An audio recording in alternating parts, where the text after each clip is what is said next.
प्रथम सर्वांना माझा नमस्कार. आज मराठी भाषा दिन आणि माझ्याकडून सर्वांना मराठी भाषा दिनाच्या खूप खूप शुभेच्छा. खरं तर ह्या दिवशी मला तुमच्यापर्यंत पोहोचता येतं कारण MPSCचा अभ्यास मी मराठीतूनच केला आहे आणि तो मराठीत केल्यामुळे तरीही मला आज महाराष्ट्रामध्ये पहिली येते. So language is not barrier. फक्त मेहनत, जिद्द आणि तुमची चिकाटी आणि तुमची इच्छाशक्ती. माझी थोडक्यात ओळख करून देईल. मी पुणे जिल्ह्यातील मावळ तालुक्यातील तळेगाव दाभाडे लगत असलेल्या माळवाडी ह्या गावातील. माझं प्राथमिक शिक्षण जिल्हा परिषद प्राथमिक शाळा माळवाडी. त्यानंतर माझं माध्यमिक शिक्षण इयत्ता 5वी ते 10वी रामभाऊ पुरळेकर विद्यानिकेतन तळेगाव दाभाडे. 2006 साली माझी 10वी झाली. त्यानंतर 2008 साली माझी 12वी इंद्रायणी महाविद्यालय येथून सायन्स या शाखेतून झाली. एक ग्रामीण भागातील एक स्त्री असल्यामुळे, एक मुलगी असल्यामुळं ग्रामीण भागामध्ये आजही मुलींना हेच म्हटलं जातं, काय करायचं आहे तुला शिकून, पुढे जाऊन भाकरीच थापायच्यात. एक त्या विचारसरणीत आपण घडतो आणि माझी एक ती मानसिकता त्यावेळेस तशी झाली होती. म्हणजे मानसिकता झाली म्हणजे विचार करायला द्यावं, कारण मुलींना लहानपणापासून असं दाबून ठेवलं जातं. 2008 साली 2008 ते 2004 अशी एक एज्युकेशनल गॅप आहे. म्हणजे माझ्या बहिणीलाही 12वी नंतर घरी ठेवण्यात आलं आणि मग मलाही असं म्हणलं की नाही आता बास आता शिक्षण मुलींचं, 12वी नंतर बास आता. सुरुवातीच्या 1-2 वर्षाच्या काळामध्ये तितकं असं मला काही जाणवलं नाही. म्हणजे मी जरी घरी होते तरी माझ्या घरगुती शिकवण्या चालू होत्या. पण नंतरच्या काळामध्ये असं जाणवू लागलं की मी काय करते, फक्त माझ्याकडे 12वी आहे, माझ्याकडे मुलं क्लासला येतात ते आणि माझं शिक्षण काय तर फक्त 12वी. ॲटलिस्ट माझ्याकडे एक डिग्री तरी पाहिजे. म्हणजे माझ्याकडे क्लासला येणारा विद्यार्थी तो म्हणला पाहिजे ना मला शिकवणारी ताई ही पदवीधर आहे, म्हणजे त्याला पदवीधर होण्याचा हक्क मला आहे की नाही हे कुठेतरी जाणवू लागलं. आणि त्यानंतर 2012 साली म्हटलं काही करून मला ॲडमिशन घ्यायचं आहे आणि मला डिग्री मिळवायची, पास एवढ्याच अपेक्षेनं मी 2012 साली माझं शिक्षण सुरू करण्याचा निर्णय घेतला. फायनान्शियली कारण स्ट्रॉंग होते, कारण क्लासेस घेत होते, त्यामुळे माझं शिक्षण मला स्वतः घेता येत होतं. 2012 ते 2015 असा 3 वर्षाचा काळ मी परत इंद्रायणी महाविद्यालय येथूनच माझं BCom कंप्लीट केलं. 2015पर्यंत स्पर्धा परीक्षांचा काही संबंध नव्हता माझा. म्हणजे MPSC म्हणजे काय की त्याचा फुल फॉर्म फक्त महाराष्ट्र पब्लिक सर्व्हिस कमिशन, हे आपण क्विज कॉम्पिटिशनला जातो तेवढ्यापुरतंच मला MPSC माहिती आहे. बट काही टर्निंग पॉईंट असतात किंवा तुमची डेस्टिनी काही गोष्टी ठरवते. अपघाताने म्हणून, अनावधाने म्हणून, पण MPSCकडे यायचं होतं, त्याच्यामुळे मला पुन्हा मी कॉलेजला आले. कॉलेजला लास्ट इयर असताना एक व्याख्यानमाला असते आणि त्या व्याख्यानमालेमध्ये कॉलेजचे माझे विद्यार्थी येतात आणि ते एक GSTमध्ये अधिकारी म्हणून कार्यरत, बस एवढंच माहिती होतं. आणि त्यांचं एक व्याख्यान ऐकलं आणि ते 2-3 शब्द असे झाले की त्यांनी एक 2-3 म्हणजे मी इथं बसलोय ना, मी इथं बोलतोय ना तुमच्यासमोर, तर तुम्ही माझ्या ठिकाणी बोलू शकता. आणि त्यांनी एक मनातला असा ग्रह दूर केलता की स्पर्धा परीक्षा म्हणजे काय 5वी 10वी किंवा जन्मापासूनच बाळकडू प्यायचं असं काही नाही. माझ्या वडिलांचे मित्र साबळे काकाजी यांनी माझ्या आईवडिलांना तयार केलं. कारण एक मुलगी म्हणून भले मी किती जरी म्हणत असले तरी आईवडिलांना समजवण्यासाठी एका व्यक्तीची मला त्यांची साथ मिळाली. आणि स्पर्धा परीक्षांचं काहीच माहिती नसल्यामुळं कुठून माहिती घ्यायची किंवा काय करायचं, डिरेक्टली मी एका संस्थेमध्ये ॲडमिशन घेतलं. म्हणजे MPSCमध्ये PSI, STI, राज्यसेवा ह्यात डिफरन्स काय हेही मला माहिती नव्हतं. फक्त एक गव्हर्नमेंट जॉब असतो आणि तो गव्हर्नमेंट जॉब मला मिळवायचा आहे. त्यानंतर माझं MCOM ही माझं रेग्युलर चालू ठेवलं होतं, कारण प्लॅन बी इज रेडी. म्हणजे मी इथं आज सगळ्यांना सांगतो प्लॅन बी हा रेडीच पाहिजे. सो तो MCOM करत असताना सुरुवातीचं एक मार्गदर्शन मिळाल्यानंतर मी पुण्यातच लायब्ररी जॉईन केली, कारण घरी अभ्यास होणं शक्य नव्हतं आणि पुण्यामध्ये राहण्याचा खर्च परवडणारा नव्हता. त्याच्यामुळे लोणावळा टू पुणे अशी एक लोकलची आमची ट्रेनची सेवा आहे. दररोज ट्रेननी सकाळी यायचं पहिल्या लोकलने आणि संध्याकाळी 9:30ला जायचं. असा एक 2-2.5 वर्षाचा माझा लोकल ट्रेनचा प्रवास होता. मी आज जरी हे काही सांगताय तुम्हाला किंवा मी ज्या परिस्थितीतून आले, तरी एक गोष्ट लक्षात ठेवा नेहमी, आपण बोलण्यापेक्षा आपला रिझल्ट बोलतो. आणि तुमचा रिझल्ट येण्यासाठी तुमची परिस्थिती, तुम्ही कशातून येता, तुम्ही किती खस्ता खाल्ल्यात हे महत्त्वाचं नाही आहे. कारण इथे तुम्हाला जर रिझल्ट आणायचा असेल तर तुमच्याकडे गुणवत्ता पाहिजे. आणि ती गुणवत्ता जेव्हा येऊ शकते ज्यावेळेस तुम्ही तो अभ्यास जो आहे तो व्यवस्थित कराल. बस अभ्यास, अभ्यास आणि अभ्यास, एवढंच मी म्हणेल. खरं तर एक 2-2.5 वर्षाच्या अभ्यासामध्ये एक सुरुवातीचा फोकस तर नेहमी राज्यसेवाच होता माझा. कारण एक राज्यसेवाचा जो पूर्ण ओव्हरऑल जो सिलेबस मी ॲनालिसिस केलं होतं की ज्याच्यामध्ये तुम्हाला ज्या इतर काही परीक्षा असतात आयोगांच्या त्या सगळ्या कव्हर करता येईल. त्याच्यामुळे सुरुवातीपासून फोकस मी नक्कीच म्हणेल की राज्यसेवाचा मेन जो सिलेबस आहे तो टार्गेट करा. त्यातल्या त्यात जे कोर काही सब्जेक्ट असतील ते आधी घ्या आणि नंतर उरलेले घ्या. ह्याचा फायदा मला असा झाला की ज्यावेळेस 2017ला पहिली STIची प्रिलिम्स झाली की त्याच्यामध्ये एक वन ऑफ द एक चांगला स्कोर होता माझा की शुअरली की आता मी इथं टिकते, एवढं नक्की होतं. कारण त्याच्या आधी 2016 साली माझी पहिली प्रिलिम्स मी आयोगाची दिलती. तितकासा काही अभ्यास नव्हता, त्यामुळे त्या प्रिलिम्स मला काढताना माझे कमी मार्क्स आले. मग आता काय करायचं, मग त्यावेळेस असं कुठेतरी एक फ्रस्ट्रेशन आलं होतं. मग म्हटलं प्लॅन बी M.Com तर करते, मग काय करायचं. पण आता तिकडे तर जायचं नाही, मला बिलकुल इच्छा नाही आहे, गव्हर्नमेंटमध्येच मला करायचं आहे. सो मी टायपिंग केलं. म्हणजे ॲटलिस्ट क्लर्क म्हणून तरी करेल.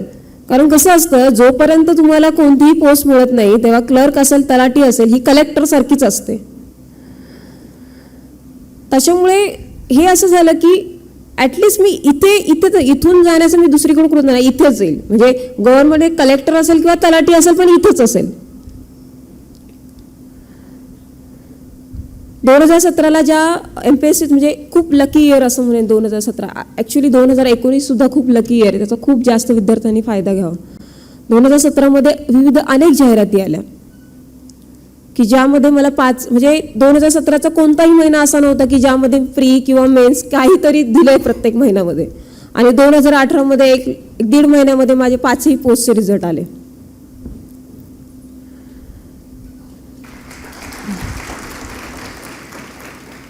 पण थांबायचं इथे नव्हतं. टार्गेट एकच होतं, डेप्युटी कलेक्टर होणार. मला माहिती होती माझी क्षमता आहे, फक्त एफर्ट्स घ्यायचे होते आणि ती करायची माझी तयारी होती. त्याच्यामुळे नायब तहसीलदार झाल्यानंतर फक्त मी 3-4 दिवस सत्कार घेतले. बास म्हटलं आता बास, मला इथं थांबायचं नाही, कारण पुढे 2 महिने राहिले ते फक्त मेन्सला. त्यामुळे पुन्हा मेन्सचा अभ्यास, पुन्हा जे काही म्हणजे कुठे काही त्रुटी राहिल्या, ते कुठे काही चुकलं किंवा कुठे मी कमी पडले. कारण माझा एक स्ट्रॉंग पॉईंट आहे, हे विद्यार्थ्यांना मी प्रत्येक विद्यार्थ्याला नक्की सांगेल. प्रत्येक परीक्षेचा पेपर झाल्यानंतर पेपरवरनं यायचं, आज काय चुका केल्या, किती सिली मिस्टेक केल्या हे लिहून काढायचं. 2-3 दिवसांनी ज्यावेळेस आन्सर की येते त्यावेळेस आन्सर कीचं परत ॲनालिसिस करायचं. आपण कुठे चुकले, कुठे आपल्या चुकीमुळं आपण मार्क्स घालोय किंवा लॉजिक लावण्यामध्ये आपण कुठे कमी पडलो, हे सगळं एका पेजवर लिहून काढायचं. त्याच्या सेकंड पेजवर लगेच इम्प्रूव्हमेंट्स लिहायच्या की नेक्स्ट टाइम ह्या ज्या चुका केल्या ह्या मी करणार नाही. आणि हे पेज दररोज बघायचं. पुढच्या एक्झामला पुन्हा तसंच की कुठे चुकतंय, काय होतंय हे आपल्याला कळलं पाहिजे. म्हणजे स्वतः जज करा, स्वतःला जज करा. म्हणजे आज अनेक विद्यार्थी मला असं म्हणतात की मॅडम माझं कुठे चुकतंय तुम्ही सांगा. तुम्ही कसा अभ्यास करताय मला माहिती नाही ना, प्रत्येकाची एक कम्फर्ट लेवल असते. म्हणजे अनेकांनी मला असं सांगितलं की मॅडम टाइम टेबल बनवून द्या अभ्यासाचं. प्रत्येकाच्या कम्फर्ट झोननुसार असतं ते. मला मॉर्निंगला अभ्यास करायला चांगलं आवडतं. मी दुपारी म्हणजे दुपारच्या वेळेमध्ये छोट्या छोट्या ज्या गोष्टी असतात, म्हणजे पॉलिटीच्या घटना दुरुस्ती किंवा HRच्या 1-2 योजना असा पाठ करायचा. तुमचा कम्फर्ट झोन ठरवा आणि डोक्यात एक नेहमी टार्गेट ठेवायचे प्रत्येक दिवशी. आज मी इथं अभ्यास केला तर माझा रिझल्ट येईल, म्हणजे रिझल्टचा दिवस माझा आनंदाचा येईल. हे डोक्यात ठेवूनच कायम नेहमी अभ्यास करायचा. तुमचं फ्रस्ट्रेशन, तुमचं ह्या गोष्टींना महत्त्व नाही आहे. आयोगाचा रिझल्टच तुमचं सगळं काही बोलून जाणार आहे. त्यामुळे त्या रिझल्टचं भान नेहमी ठेवायचं. विशेषतः मुलींसाठी खूप सांगेल. म्हणजे मुलींना कसं लहानपणापासून असे कारणे द्यायचं नाही, मला घरचे सपोर्ट करत नाही किंवा नाही आमच्या घरचे खूप स्ट्रिक्ट असतात वगैरे, ह्या कारणांचं अजिबात हे नाही. मान्य आहे मला विरोध आहे, तो 1दा होईल, 2दा होईल, 3ऱ्यांदाही होईल, पण प्रयत्न नका सोडू. 4थ्यांदा तुम्हाला नाही नाही म्हणणार आणि तुमचं यश बघितलं ना अभिमानानं सांगतील आमची कन्या आहे. म्हणजे आज मावळ तालुक्यामध्ये पहिलं उपजिल्हाधिकारी पद मिळतंय तर मला मावळची सुकन्या म्हणून टॅग दिला गेला. आणि ज्यावेळेस मी स्पर्धा परीक्षांचा अभ्यास करत होते त्यावेळेस सगळ्यांसाठी नवीन होते, हे काय करते वेगळं, ही आपली कामं आहे का, ही आपली खूप मोठी स्वप्न आहे तुझी. मी पुन्हा असं म्हणेल की असं काही नाहीये. तुमची इच्छाशक्ती असेल ना, तुम्ही काही करू शकता. फक्त त्या इच्छाशक्तीसाठी नेहमी जागत राहा. म्हणजे ते डोक्यात भानच असं पाहिजे की हे क्षेत्र मी निवडलंय आणि मला माझे 100% द्यायचे. म्हणजे इंटरव्ह्यूमध्ये जेव्हा मला आयोगाच्या अध्यक्षांचा पॅनल होता, मला विचारलं तुझे स्ट्रॉंग पॉईंट सांग. बाकीच्यांनी खूप सांगितलं होतं असं, म्हणजे सरही ऐकून कंटाळले असतील की लिडरशिप, टीमवर्क वगैरे. माझा एकच पॉईंट होता, सर स्वतःचे 100% देते. आणि मला वाटतं इंटरव्ह्यूमध्ये ही जी आहे ना तुमची जी स्वतः करण्याची जी क्षमता असते ना, ही दिसते की आयोगालाही समजतं की समोरचा जो विद्यार्थी आहे त्याला किती तो इच्छुक आहे ह्या पदासाठी. त्यामुळे वन ऑफ द ह्या इंटरव्ह्यूला मला 63 मार्क्स आहे आणि कदाचित त्याच्यामुळेच आज मी डेप्युटी कलेक्टर आहे.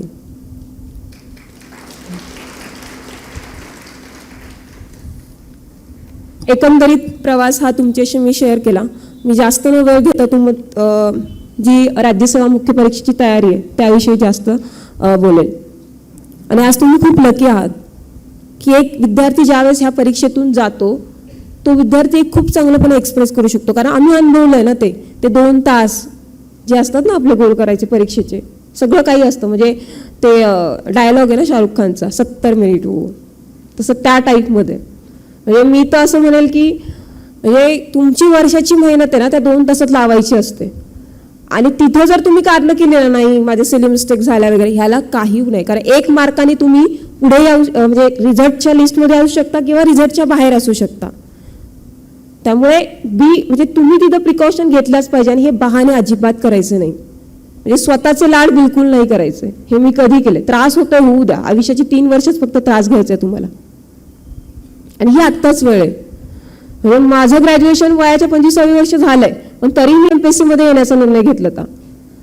सो कुणी आज जर म्हणत असेल की मी हा बॅकग्राऊंडचा आहे, म्हणजे मी कॉमर्स बॅकग्राऊंडची, सो इट्स ओके. तुम्ही कोणत्या बॅकग्राऊंडचे आहात हे महत्त्वाचं नाही. तुम्ही स्पर्धा परीक्षांच्या काळामध्ये किती मेहनत घेता ह्याच्यावर तुमचं सक्सेस डिपेंड आहे. राज्यसेवा मुख्य परीक्षेच्या अनुषंगानं पहिली गोष्ट मी सांगेल, 2013 ते 2018 ज्या काही मेन्स झाल्यात आहे त्याचा पहिला सिलेबस बघा. सिलेबस हा तुमचा तोंडपाठ असला, तो लिहून काढा 3-4 वेळा, पण तो पाठच असला पाहिजे. सोबत नेहमी ठेवायची. म्हणजे माझ्या लायब्ररीमध्ये 1-2 बेंच असायचे शेजारच्या बेंचवर सिलेबस असायचा आणि इकडे मी अभ्यास करत असायचे. कारण मला कळायचं ना किती पॉईंट्स राहिलेत माझे. त्यामुळे पहिला सिलेबस हा काय आहे, किती सब्जेक्ट आहे, कोणत्या सिलेबसला किती वेटेज आहे हे महत्त्वाचं आहे. कारण काही घटक असतात की त्यांना वेटेज खूप कमी असतं, पण त्याचा अभ्यासाचा जो वेळ आहे त्याला जास्त द्यावा लागतो. सो इनपुट आणि आउटपुट रेशो हा नेहमी बघत जा. म्हणजे एखाद्या विषयाला मी किती इनपुट देते आणि त्यातनं मला किती आउटपुट मिळतं हे गरजेचं आहे. हे सिलेबस झाला. त्याच्यानंतर प्रश्नपत्रिका विश्लेषण खूप गरजेचं आहे. म्हणजे मला आज ज्ञानदीपच्या प्लॅटफॉर्मवरती आहे, मी महेश सरांना खूप धन्यवाद देईल. कारण ज्यांनी पहिल्यांदा मार्केटमध्ये राज्यसेवा मुख्य परीक्षा प्रश्नपत्रिकांचं विश्लेषण आणलं होतं. आणि थ्रूआउटली माझ्या तयारीमध्ये त्याचा खूप मोठा रोल आहे. कारण आयोगाचे जे प्रश्न आहे, म्हणजे सरांनी विश्लेषण देताना असं त्याचं बॅकग्राऊंड कळतं ना तुम्हाला, आणि त्या बॅकग्राऊंडमध्ये तुमचा एखादा नवीन प्रश्न तयार होऊ शकतो. आणि हे झालेलं आहे. कारण म्हणजे आयोगाचा टोटल तुम्ही जर प्रश्नपत्रिका बघितली, म्हणजे एकूण जर प्रश्न घेतले त्यातले काही पर्सेंटमध्ये रिपीटेड क्वेश्चन असतात. त्यामुळे ह्या रिपीटेड क्वेश्चनला आपल्याला मार्क्स बिलकुल घालवायचे नाही. हा तुमचा गेन आहे. इथे पण मार्क्स आलेच पाहिजे. आणि एक सिलेबसही तुमचा तोंडपाठ होतो ज्यावेळेस तुम्ही ॲनालिसिस बघता. त्यामुळे कोणताही म्हणजे मी अभ्यास करताना एक ॲनालिसिसचं बुक, ते सिलेबस, ॲनालिसिसचं बुक आणि इकडे सब्जेक्ट, म्हणजे सुरुवात करायच्या आधी आयोगाने प्रश्न विचारलेले ते वाचायचे आणि पुन्हा इकडे अभ्यास करायचा. पुन्हा अभ्यास करून झाला पुन्हा ते वाचायचं. त्यामुळे तो विषय जो आहे ना तो तुम्हाला खूप चांगल्या प्रकारे समजतो. त्यामुळे ते दोन्ही जवळ ठेवत जा नेहमी, विश्लेषण आणि तुमचं सिलेबस. मगाशी जसं मी उल्लेख केला की पॉईंट वाईज वेटेज ठरवा. म्हणजे एखाद्या विषयाला किती वेटेज आहे. म्हणजे पेपर 1 जर बघितला राज्यसेवेचा GS1, त्याच्यामध्ये काय आहे, हिस्ट्री आहे, जिओग्राफी आहे आणि ॲग्री आहे. आता हिस्ट्री हा माझा वीक पॉईंट आहे नेहमीच, पण तरीही मी असं ठरवलं की मी पुढे गेन करणार आहे ह्याच्यामध्ये. म्हणजे आफ्टर इंडिपेंडन्स मला एवढा वाचायला वेळ नव्हता, तर मी त्यातले सिलेक्टेड टॉपिकच वाचले होते. म्हणजे परकीय राष्ट्रांची संबंध, म्हणजे तिथे 10 प्रश्न अराउंड येतात तर तो कव्हर होईल. समाजसुधारक आहे तो एक कव्हर येईल. म्हणजे कोणत्या पॉईंटला तुम्ही किती मार्क्स घेऊ शकता हे त्या वेटेजवरनं कळतं. आणि मी इनपुट आउटपुट रेशो असं का म्हणते, कारण मला असं माझं असं वैयक्तिक मत आहे की हिस्ट्रीला तुम्ही जेवढं इनपुट देता ना तेवढं आउटपुट मिळायची शक्यता कमी असते. सो बेटर मी जिओग्राफी आणि ॲग्री फोकस केलं होतं आणि मला ह्या वर्षी हिस्ट्रीमध्ये कमी मार्क्स आहे. म्हणजे ओव्हरऑल जे मार्क्स आले पेपर 1मध्ये ते जिओग्राफी आणि ॲग्रीसाठी आहे. सो मी त्याच्यावरती जास्त भर दिलता.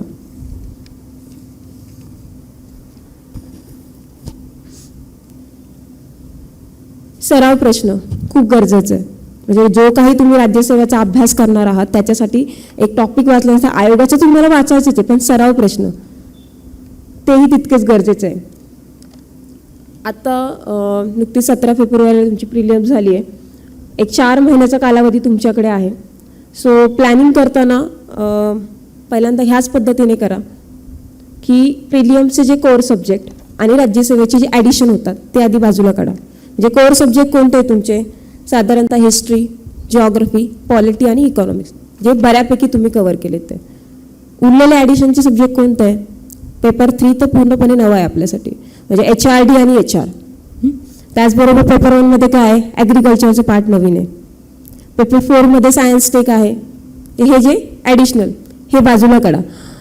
सुरुवातीला 1-2 महिने साधारणतः जे ॲडिशनल सब्जेक्ट जे आपल्यासाठी पूर्णपणे नवीन आहे, जे मराठी इंग्लिश पण आहे, ऑब्जेक्टिव्ह रिटर्न पण आहे, ह्याच्यासाठी जास्तीत जास्त वेळ द्यायचा आहे. आणि उरलेला काही वेळ हा कोर सब्जेक्टला आणि प्लस तुम्हाला दररोज मराठी इंग्लिश, कारण ऑब्जेक्टिव्हचं वेटेज खूप आहे आणि रिटर्नचाही पेपर तितकाच मॅटर करतो, कारण तो तुम्हाला ठरवतो की तुम्ही क्लास 1 होणार का क्लास 2. त्याच्यामुळे एक साधारणतः असं नियोजन करा. म्हणजे मी तासांचं जर प्लॅनिंग सांगेल, एक साधारणतः 12 तास ॲव्हरेज जर पकडलं आपण, तर सुरुवातीचे आपण जे 6 तास त्यातले 12 तासातले 6 तास हे आपण जे ॲडिशनल सब्जेक्ट आहे म्हणजे HR, HRD, science tech, agri ह्याच्यासाठी देऊ. त्यानंतर एक 3 तास तुमचे ह्याला द्या कोर सब्जेक्टला, म्हणजे पॉलिटी जे तुम्ही हे वाचलं आहे आणि तुम्हाला थोडेफार ॲडिशन्स करायचे आहेत, ते कंटिन्युअसली फ्लोमध्ये राहतात. पुढचं आहे 2 तास तुमचे मराठी इंग्लिश. मराठी इंग्लिशचं खूप वेटेज आहे, जसं की ऑब्जेक्टिव्हला जास्तीत जास्त मिळवण्याचा प्रयत्न करा. कारण कसं असतं रिटनला एक टेंडन्सी आहे फार फार तर 60 किंवा 62 ह्याच्या पलीकडे जात नाही. पण ऑब्जेक्टिव्हमध्ये तुम्ही अगदी म्हणजे लास्ट इयरचा टॉपर जर बघितलं एक मराठी इंग्लिशचा 87 मार्क्स मिळाले ते, आणि म्हणजे तो क्लास 1 ऑफिसर आहे. सो त्या पेपरचं महत्त्व खूप लक्षात घ्या. मिनिमम तुम्हाला 70च्या पुढे क्रॉस करायचं एवढं ध्यानात ठेवा.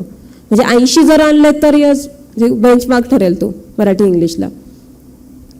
सो मराठी इंग्लिशच्या ऑब्जेक्टिव्हकडे खूप लक्ष द्या आणि दररोजचे 2 तास तरी द्या. राहतो प्रश्न ह्याचा 1 तास जो आपण जो म्हणतोय त्यातला उरलेला तो क्वेश्चन पेपरसाठी. म्हणजे मी सुरुवातीला कसा उल्लेख केला की आयोगाचे मागचे आणि प्लस सराव असे दोन्ही करू. कारण काय होतं ज्यावेळेस सराव प्रश्न सोडत असतो ना आपला अभ्यास पण होत असतो. आणि एक गोष्ट नक्की, नुसते सोडवायचं नाही, सोडून झाल्यानंतर एक ॲनालिसिस करायचं मी कुठे चुकले. म्हणजे 1 तास तुम्ही सोडवायला असेल तर 1 तास ॲनालिसिसला दिला, मी कुठे चुकलंय, हे का चुकलंय आणि पुढच्या वेळेस हे चुकणार नाही ह्याची काळजी मात्र नेहमी घ्यायची. म्हणजे हा एक तुमचा अभ्यासाचा पार्ट असतो. म्हणजे नवीन काही ॲडिशन्स तुम्हाला मिळतात, नवीन काही मिळतं, त्यामुळे जास्तीत जास्त प्रश्नपत्रिकांचा सराव करणं. न्यू सब्जेक्टमध्ये HR आणि HRDसाठी म्हणजे मी ॲक्च्युली ट्रेनचा प्रवास करायचा आहे आणि मी असं सकाळी ज्यावेळेस निघायचं ना पहिल्या लोकलने, तर त्या पहिल्या ह्याच्यामध्ये HRDच्या साधारणतः एक 3-4 योजना तरी त्या ट्रेनमध्ये मी करायचं आहे आणि पुन्हा संध्याकाळी परत त्या योजना. म्हणजे मी असं एक म्हणजे माझी रिव्हिजनही झाली, त्या विषयाचा अभ्यासही झाला. वेळेचं महत्त्व लक्षात घ्या. तुमचा मेन्ससाठी म्हणजे 4 महिने असतात, त्यातला 1-1 मिनिटं महत्त्वाचा असतो आणि तुम्हाला माहिती तो 1-1 मिनिटं तुम्हाला मार्क्स मिळून देणार आहे आणि तुम्ही लिस्टमध्ये असणार आहे.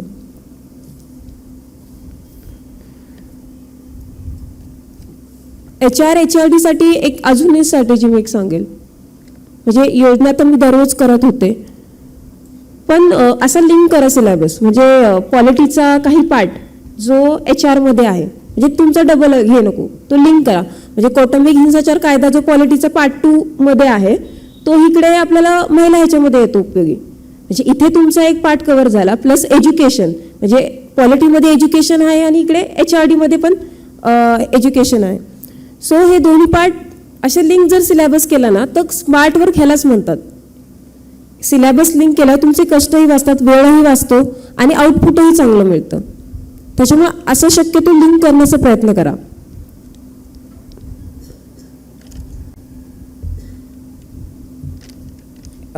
एक स्ट्रॅटजीचा पार्ट म्हणून मी कोर सब्जेक्टचं मी एक नक्की सांगेल की पॉलिटिक्सचा बेसिक पार्ट तुम्ही करणारच आहात. हे जो ॲडिशनल पार्ट आहे, आयोगाचे जे प्रश्नपत्रिकेचे विश्लेषण आहे ते जास्तीत जास्त बघा. कारण कसं होतं, अनेकदा विषयाची पुस्तकं मार्केटमध्ये उपलब्ध नसतात, म्हणजे तितकंसं मटेरियल उपलब्ध नसतं. तर आयोगाचे जे मागचे प्रश्नपत्रिका आहे ना, त्याचं जर ॲनालिसिस बघितलं ना, त्यातनं आपल्याला खूप काही नवीन प्रश्न मिळू शकतात. म्हणजे ॲग्रीचा पण एक पार्ट आहे, म्हणजे ॲग्रिकल्चर आपल्या पेपर 1ला पण आहे आणि पेपर 4ला पण आहे. नांदीपचंच गारगोटे सरांचं पुस्तक आहे की ज्याच्यामध्ये ते दोन्ही टॉपिक चांगले कव्हर केले आहे. मी स्वतः ते यूज केलं आहे. त्याच्यामध्ये ॲनालिसिस खूप चांगलं दिलं आहे ॲग्रीच्या प्रश्नांचं. सो मी ते 3-4 वेळा ते ॲग्रीचं ॲनालिसिस वाचलं होतं. सो मला ॲग्रीचा तिथे खूप फायदा झाला. पेपर 4ला तो म्हणजे तोही खूप फायदेशीर ठरला. पुढचा जो तुमचा सब्जेक्ट मी सांगेल जिओग्राफी, कारण महाराष्ट्राचा फोकस त्याला आहे. सो कंबाईनचे जे जिओग्राफीचे प्रश्न असतात ना, ते जास्त रेफर करा. म्हणजे आयोगाचं ते म्हणेलच मी, कारण कंबाईनला महाराष्ट्राचा भूगोल टार्गेट असतो. त्याच्यामुळं तुम्हाला राज्यसेवा मेन्सला भूगोलाचा अभ्यास करताना त्याचा खूप फायदा होईल महाराष्ट्राचे भूगोल, कारण तिथे जास्तीत जास्त वेटेज महाराष्ट्राच्या भूगोलाला आहे. त्यामुळे ते जास्त त्याच्यावरती जास्त फोकस करा.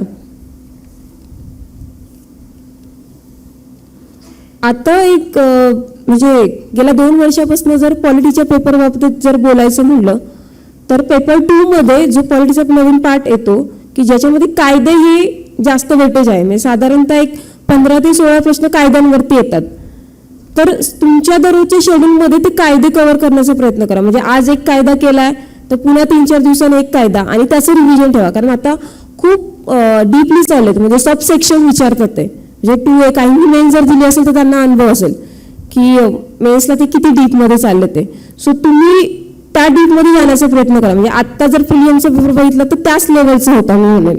त्यामुळे जास्तीत जास्त आपल्याला डीप कसं जाता येईल आणि जे वाचलंय ते कसं रिवाईज होईल आणि ते आपल्या लक्षात कसं राहील हे जास्त महत्त्वाचं आहे.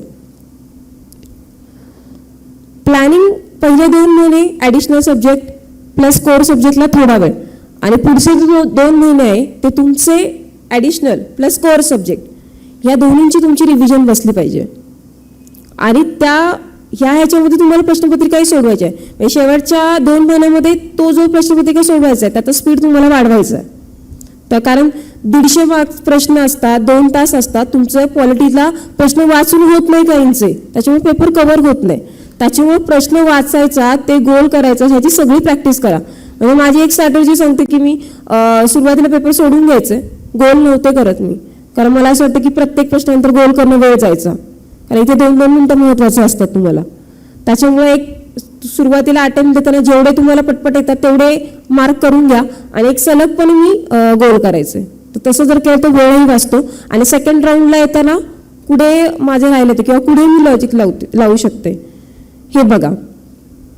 कारण तुम्हाला काय होतं की सुरुवातीला जे येते ते एकदा शुअर असतं, आणि जे नवीन आहे किंवा आपल्याला 2 येतात ते, कारण मी अनेकांचं ऐकलं की 2 येतात ते, किंवा स्वतः मी एक्सपिरियन्स केलं की 2 येतात ते 2 येत नाही. मग इथे लॉजिक लावायचं आणि लॉजिक लावाच मी म्हणेल, कारण त्याच्याशिवाय पर्याय नाही. म्हणजे महाराष्ट्रातले सगळे जे असतात ना कॉमन, ते सगळे एकच पुस्तकं वापरतात. सगळ्यांना जे प्रश्न येतात ते सगळ्यांनाच येणार आहे. तुमचा रिझल्ट हा लॉजिकवरती ठरणार आहे. सो तुम्ही त्या 2 तासामध्ये कसं लॉजिक लावता हे महत्त्वाचं आहे. लॉजिक केव्हा डेव्हलप होईल, ज्यावेळेस तुम्ही रिव्हिजन कराल. तुमची प्रॉपर जर रिव्हिजन असेल तर तुम्ही लॉजिक व्यवस्थित तुमचं तिथे इम्प्लिमेंट होईल. सो आणि सध्या आयोगाचे जर कट ऑफ बघितले आपण, कट ऑफ खूप वाढतात ते. सो अटेम्प्ट तुमचे जास्त असले पाहिजे. त्यामुळे अटेम्प्ट हे वाढवाच. आणि अटेम्प्ट कधी वाढतील तर अभ्यास तुमचा व्यवस्थित आणि कंटिन्युटी असेल. अभ्यासात सातत्य खूप गरजेचं आहे. कारण तुम्ही एकदा जर ब्रेक घेतला, तो ब्रेक झाल्यानंतर पुन्हा 5-6 दिवस तुम्ही ती लिंक सेट व्हायला तुम्हाला वेळ लागतो. सो रविवार असो किंवा कोणताही सणवार असो, म्हणजे तुमच्या अभ्यासामध्ये कंटिन्युटी असलीच पाहिजे.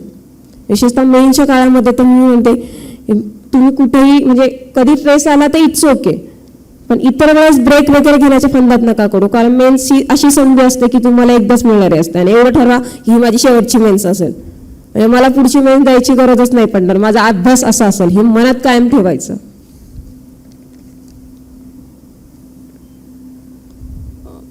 करंटच्या अनुषंगाने मी सांगेल, राज्यसेवा मुख्य परीक्षेसाठी करंट तेवढं वेटेज नाही आहे जसं की प्रिलियमसाठी आहे, काही टॉपिकसाठी आहे. म्हणजे पेपर 4मध्ये जो स्पेसचा पार्ट आहे, सायन्स टेकमध्ये जो आपण स्पेसचा पार्ट बघतो त्याच्यासाठी करंट करणं गरजेचं आहे. मग ते एक 5-6 महिन्याचं तुम्ही कव्हर करू शकता. 5-6 महिन्यामध्ये कोणते सॅटेलाईट किंवा इस्रोची काही असेल तर ते व्यवस्थित तेवढंच एक पार्ट आहे. आणि पॉलिटीमध्ये फार तर थोडेफार ॲडिशन्स असतील, म्हणजे काही अमेंडमेंट वगैरे असतील त्या.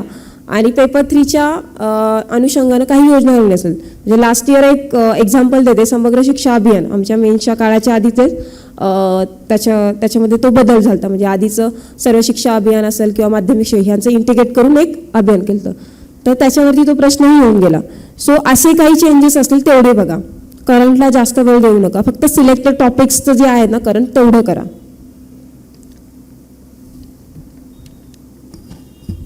मराठी इंग्लिशकडे येईल मी जसं सुरुवातीला सांगितलं होतं की ऑब्जेक्टिव्हचा पेपर खूप गरजेचा आहे. डिस्क्रिप्टिव्हचं सांगेल स्पेशली. 3 तासामध्ये तुम्हाला 2 एसे लिहायचे आहेत, 2 प्रेसी लिहायचे आहेत आणि 2 ट्रान्सलेशन करायचे आहेत. दर रविवारी काय करायचं, एक एसे लिहायचा कोणत्याही भाषेतला, म्हणजे पहिला मराठीत लिहिला तर तोच ट्रान्सलेट करून इंग्लिशमध्ये लिहायचा. म्हणजे एसेचीही तयारी होते आणि तुमची ट्रान्सलेशनची पण तयारी होती. आता जो एसे लिहिला आहे ना त्याचंच प्रेसी करायचा, म्हणजे त्याचंच 1/3 करायचं. हे स्मार्ट वर्क झालं. म्हणजे एका वेळी तुम्ही 2 सब्जेक्ट कव्हर करताय. दर रविवारी शक्यतो हे करत जा, कारण हे खूप गरजेचं आहे. ॲव्हरेज मार्क्स मिळवण्यासाठी हे करणं गरजेचंच आहे. तर 2 एसे, 2 प्रेसी आणि हे 3 तासात करायचं आहे तुम्हाला, हे ध्यानात ठेवा. पहिला पेपर तुम्ही कोणताही निवडा, मराठी निवडा किंवा इंग्लिश. मी मराठी निवडला होता आणि मी आधी ट्रान्सलेशन आणि प्रेसी लिहून दिलता. म्हणजे आयोगाची जर प्रश्नपत्रिका बघितली तुम्ही तर पहिला प्रश्न हा तुमचा एसेचा असतो. इथे तुम्हाला जनरल करण्यासाठी पहिला प्रश्न एसेचा टाकतात. सो तसं करू नका. म्हणजे माझं स्वतःचं मत असं आहे, कारण एसेमध्ये आपण एकदा वाहत गेलो की लिहितोय आणि इकडे 1 तास झालाय, 1.25 तास झालाय, आपण एसेच लिहितोय पण बाकीचं पण आहे ना. तुम्हाला फक्त 1.5 तास द्यायचा एका पेपरसाठी.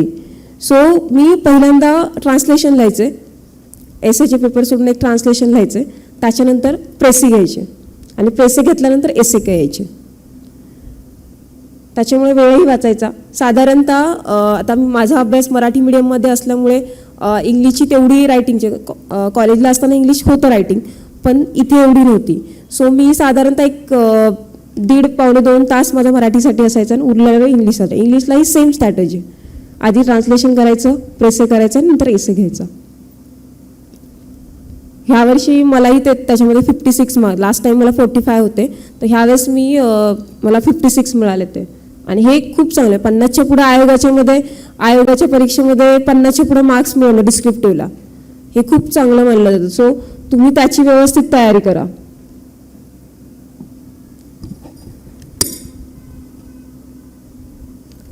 अजून एक म्हणेल, आता कंबाईनची प्रिलियम्स पण आहे 24 मार्चला आणि काहींना अनेकदा म्हणजे स्कोर सस्पेन्स असेल, म्हणजे डाऊटफुल असेल की क्वालिफाय होईल किंवा नाही होईल. एक गोष्ट लक्षात ठेवा, तुम्ही होईल किंवा नाही तुम्हाला अभ्यास करायचा आहे, तर मग अभ्यास हा चालूच ठेवा. म्हणजे आता 1च महिना राहिला आहे, 1ही महिना नाही, साधारणतः एक 24-25 दिवस आहे कंबाईनसाठी तुमच्याकडे. सो तुम्ही जे आधी कोर सब्जेक्ट करत होता ते पुन्हा तुम्हाला प्रिलियमसाठी तर उपयोगीच येतील. आणि प्रिलियमसाठी स्पेशली कंबाईनचे सायन्स खूप टार्गेट करा. म्हणजे राज्यसेवेलाही तेवढंच बेटर आहे आणि प्रिलियम्सला कंबाईनच्या साधारणतः 15 प्रश्न, एक वेटेज ठरवा. म्हणजे एक पॅटर्न जर सांगायचं म्हटलं तर एक 5-6 सब्जेक्टला 15-15 मार्काचं वेटेज आहे, पॉलिटीला ते 10 मार्काचं आहे आणि मॅथ्सला 15 मार्क. पेपर सोडवतानाची एक स्ट्रॅटेजी अशी शेअर करेल मी कंबाईनची, की मॅथ्स नका घेऊ सुरुवातीला.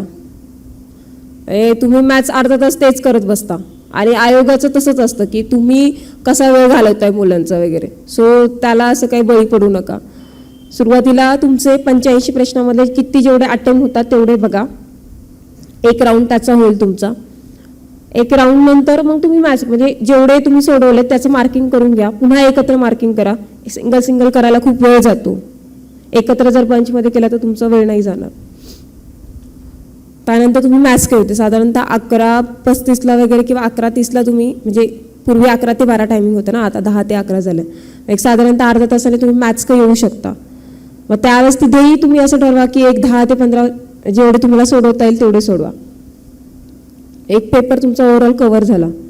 मग राहिलेले जे 20 मिनिटं आहे म्हणजे डाऊटफुल प्रश्न आहे, पण जिथं रिक्स जायची म्हणजे 2 येतात ते मला 2 ऑप्शन मला येत नाही, मग इथे लॉजिक अप्लाय करायचं ते. आणि पुन्हा मॅथ्सचे काही तुम्हाला सोडवता येईल तर तशी एक स्ट्रॅटेजी ठेवा. आणि मॅथ्सला शक्यतो काही येत नसेल तुम्हाला, म्हणजे थोडेफार सोडवले काही येत नसेल तर ऑप्शनमधून जाण्याचा प्रयत्न करा, कारण एक मार्क खूप महत्त्वाचा आहे तुमच्या प्रिलियमसाठी. सर, एकंदरीत जी काही माझी स्ट्रॅटेजी होती मी तुमच्याशी आज शेअर केली. आपल्या इंटरॅक्शन सेशनमध्येही कुणाला काही डाऊट असतील तर तुम्ही मला विचारू शकता, इथे आहे. आणि खूप फायदा करून घ्यायचा, कारण मला तरी असं कधी एक अधिकारी किंवा एक टॉपर किंवा एक MPSC पास विद्यार्थ्याशी कधी मला बोलता आलं नाही आहे. पण आज मी तुमच्यासोबत आहे. तुम्हाला काही डाऊट असतील तर नक्की विचारा. सो धन्यवाद.